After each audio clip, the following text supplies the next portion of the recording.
మా మహానాయకుడైనటువంటి రాజీవ్ గాంధీ వర్ధంతి సందర్భంగా ఈరోజు తీవ్రవాద దినం ప్రకటించడం జరిగింది, వ్యతిరేకం ప్రకటించడం జరిగింది.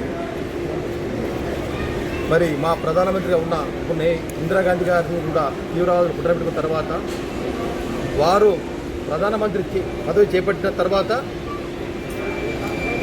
దేశ రాజకీయాలలో పెను మార్పులు తీసుకురావడం జరిగింది. రాజీవ్ గాంధీ గారు వారు ముఖ్యంగా మహాత్మా గాంధీ ఆశయాల మేరకు గ్రామీణ ప్రాంతంలో అభివృద్ధి కొరకు ప్రత్యేకంగా గ్రామీణ యోజన పథకం కింద నేరుగా గ్రామ పంచాయతీలకు నిధులు వచ్చే విధంగా 1889లో తీసుకురావడం జరిగింది. అదేవిధంగా గ్రామీణ ప్రాంతంలో అప్పుడు ఓటు హక్కు 21 సంవత్సరం ఉంటుండే, యువకులకు 18 సంవత్సరాలు కల్పించిన వ్యక్తి మా స్వర్గీయ రాజీవ్ గాంధీ గారు. అదేవిధంగా దేశం మొత్తంలో యొక్క టెలిఫోన్ కమ్యూనిటీను అభివృద్ధి వచ్చింది వారి హయాంలోనే. అదేవిధంగా ఐటీ రంగాన్ని కూడా తీసుకొచ్చిన ఘనత వారికే ఉంది. అదేవిధంగా దేశంలో మొట్టమొదటిసారిగా జపాన్ టెక్నాలజీతోని మన దేశంలో చిన్న కారు తీసుకొచ్చింది, మార్పు కారు ప్రవేశపెట్టింది కూడా రాజీవ్ గాంధీ వారి ప్రోత్సాహంతోనే చేయడం జరిగింది. ఈ విధంగా కాంగ్రెస్ పార్టీ వారి తాత నుంచి, వారి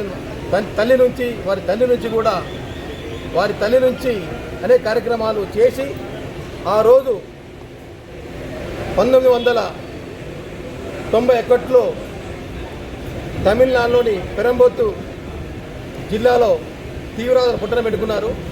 మరి వారి వంశము దేశం కోసం ప్రాణత్యాగం చేసినటువంటి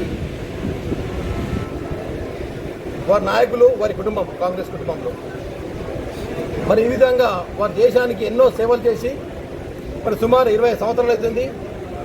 వారిని చిరస్థాయంగా మేము ఏ రోజు కూడా వారిని మర్చిపోము, దేశ ప్రజలు మర్చిపోరు, ప్రపంచంలో కూడా వారిని మర్చిపోయే దినం ఉండదు కనుక వీరు ఈరోజు తీవ్రవాదులను దినంగా ప్రకటిస్తూ మరి వారి మునుముందు కూడా వారి ఆశయాలను ముందుకు తీసుకెళ్లి దేశం కోసం ఇంకా ఎంతో అభివృద్ధి చేయాలని మా కాంగ్రెస్ నాయకత్వము ఈరోజు రాష్ట్రంలో రేవంత్ రెడ్డి గారి నాయకత్వంలో మా జిల్లా తరఫు నుంచి పీసీ ప్రెసిడెంట్ మహేష్ సారథ్యంలో మరి కాంగ్రెస్ పార్టీ ఎన్నో అభివృద్ధి క్రమాలు తీసుకెళ్తుంది. కాబట్టి మరి ఆశయాల మేరకు మరి ఇచ్చిన వాగ్దానాలు ప్రతి ఒక్కరు కూడా మేము మా కాంగ్రెస్ పార్టీ ముందు ఆశ తీసుకెళ్తూ నెరవేరుస్తూ ముందుకు పోతున్నాం. కాబట్టి ఇదే విధంగా మరి రాబోయే రోజుల్లో కూడా కాంగ్రెస్ పార్టీ అన్ని విధాలుగా పేద ప్రజల కోసం ఏదైతే బడుగు బలైన వర్గాలకు మా కాంగ్రెస్ పార్టీ ముందున్న అంశం కాబట్టి వారు ఏదైతే ఎన్నికల వాగ్దానం చేశారో ప్రతి అంశాన్ని తప్పకుండా నెరవేర్చి రాబోయే రోజుల్లో ఎన్నికల్లో మరి రాహుల్ గాంధీ గారిని ప్రధానమంత్రి చేయాలనే ఉద్దేశంతో మా రేవంత్ రెడ్డి గారు, మా పీసీ ప్రెసిడెంట్ మహేష్ గారు కూడా వీరు కూడా చేపడతారు. కాబట్టి